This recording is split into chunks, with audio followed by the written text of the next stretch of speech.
Halo Bunda, Assalamualaikum warahmatullahi wabarakatuh. Perkenalkan, nama saya Anissa Latifah Cleveri Putri Priyono dengan NIM 213131131. Di sini saya dari kelas 6D Pendidikan Islam Anak Usia Dini dengan mata kuliah Parenting. Sebelumnya, bagaimana kabarnya Bunda hari ini? Iya, Alhamdulillah, luar biasa, Allahu Akbar, Masya Allah. Bagaimana Bunda dalam mendidik anak di rumah? Apakah sudah tepat atau belum? Iya ya Bunda, semua itu butuh proses karena mendidik anak itu tidak mudah ya Bunda gitu. Perlu sabar dan ekstra dalam menghadapinya. Tetap semangat Bunda. Oke, selanjutnya yaitu di sini saya akan memberikan materi tentang menjadi sahabat terbaik anak gitu. Kenapa ya kita sebagai orang tua itu harus menjadi sahabat terbaik anak? Karena menjadi sahabat itu merupakan salah satu bentuk pola pengasuhan yang dapat diterapkan orang tua dalam pendidikan keluarga. Jadi orang tua itu harus menjadi sahabat terbaik anak karena di zaman sekarang itu kan kebanyakan anak itu lebih sering ya bercerita dengan orang lain gitu, lebih dekat dengan orang lain dibandingkan orang tua gitu. Jadi anak itu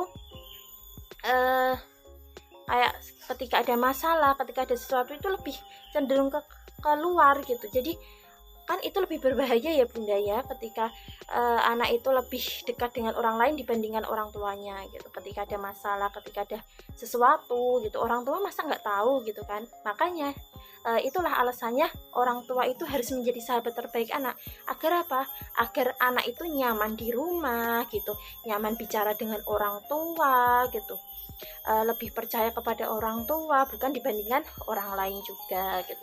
Jadi orang tua itu ketika nanti anak itu ada sesuatu, orang tua itu mudah mengarahkan gitu, mudah menasihati gitu, karena anak sudah merasa dekat dulu gitu. Bagaimana ya cara menjadi sahabat terbaik untuk anak gitu? Yang pertama yang kita lakukan sebelum menjadi sahabat anak itu, kita harus menjadi sahabat suami dulu. Jadi bagaimana suami kita nyaman dengan kita, bagaimana cara kita berinteraksi dengan suami gitu. Jadi kalau ketika kita menjadi sahabat suami itu bisa sukses gitu, otomatis kita juga bisa menjadi sahabat anak gitu. Bagaimana kita bisa menjadi sahabat anak jika kita pun tidak bisa menjadi sahabat suami gitu. Ketika suami capek, ketika suami ada masalah, kita pun nggak bisa menyelesaikannya gitu. Dan yang kedua yaitu terimalah anak dengan segala potensinya. Jadi ketika anak itu mempunyai potensi, mempunyai suatu bidang, dukunglah anak gitu. Jangan sampai anak itu merasa ketika dia punya bakat, tidak didukung sama orang tua. Jangan sampai ya Bunda. Jadi dukunglah anak dari segala potensinya itu gitu, agar anak lebih berkembang lagi. Selanjutnya yaitu jadilah pendengar yang baik untuk anak gitu.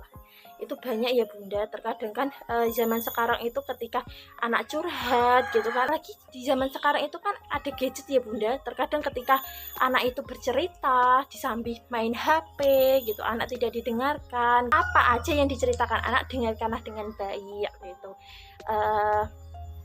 Berikanlah kesempatan, itu kan ajang untuk kedekatan orang tua dengan anak juga ya Bunda gitu. Jangan sampai di dalam rumah itu tidak merasa didengarkan gitu kan, tidak merasa aku itu di rumah nggak didengerin sama orang tua. Itu jangan sampai.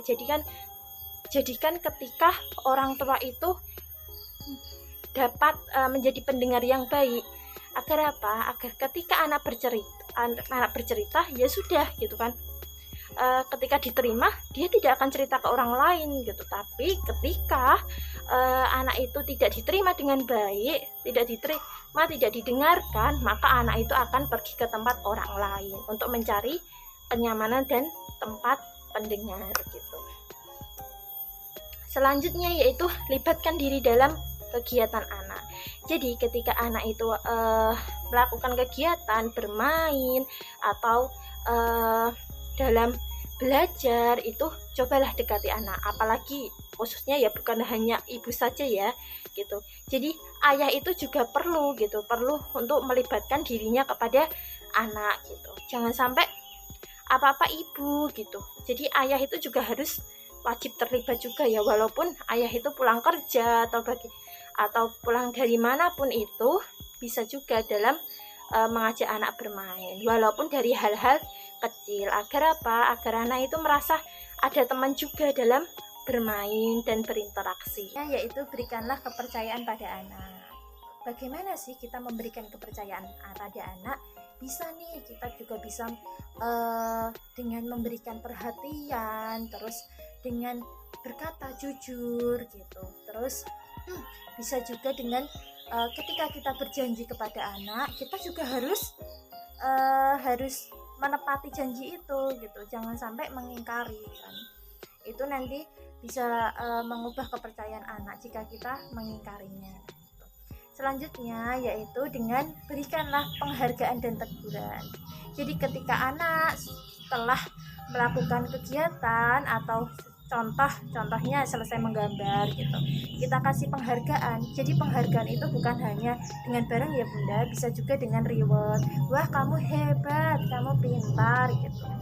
Nah teguran juga, kita juga ketika anak itu salah jangan dibela bunda, justru kita harus tegur.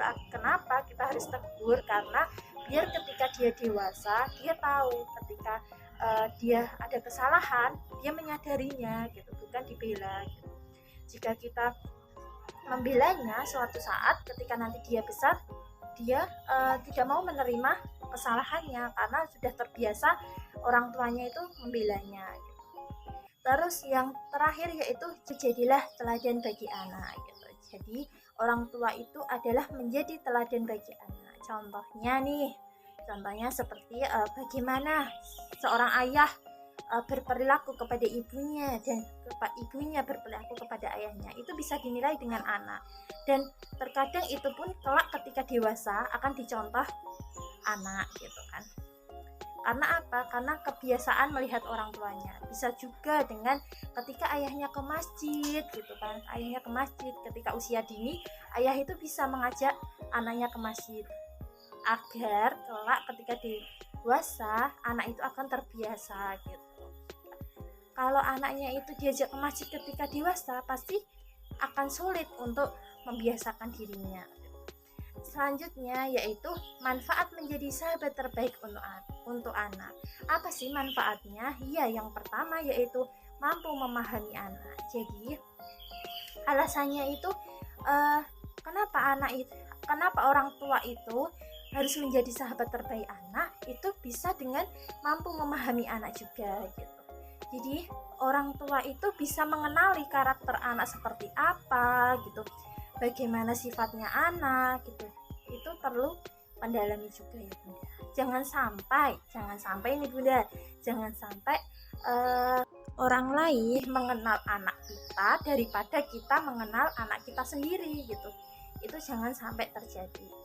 Yang kedua yaitu memiliki komunikasi yang lancar dengan anak. Jadi ketika ada sesuatu gitu, ketika kita berbicara kepada anak, kita bisa berkomunikasi dengan baik gitu, nggak akan canggung. Karena kan biasanya itu kan orang tua yang nggak deket sama anak itu ketika mau menasihati itu gimana ya gitu, pasti anak itu kan akan sulit mendengarkannya gitu, karena udah tidak merasa dekat dulu. Tapi kalau anak dekat itu ketika ibunya berkata iya bu gitu kan, akan nurut gitu. Terus yang ketiga yaitu mendapat kepercayaan dari anak gitu. Tentu ya orang tua kalau sudah menjadi sahabat, dia memberikan yang terbaik, pasti anak itu akan memberikan kepercayaannya kepada orang tuanya gitu. Terus yang keempat yaitu memperkuat ikatan batin dengan anak gitu. Nah itu perlu sekali ya bunda gitu, ikatan batin antara orang tua dengan anak gitu. Selanjutnya yaitu mudah mengarahkan anak. Seperti anak pengen ini gitu, orang tua bisa mengarahkan, oh kalau kamu itu hobinya memasak, ya udah gitu kan, bisa disalurkan ke bidang memasak gitu. Begitu bunda gitu. Jika ada salah kata dari saya mohon maaf. Tetap semangat bunda dalam mendidik anak di rumah. Wassalamualaikum warahmatullahi wabarakatuh.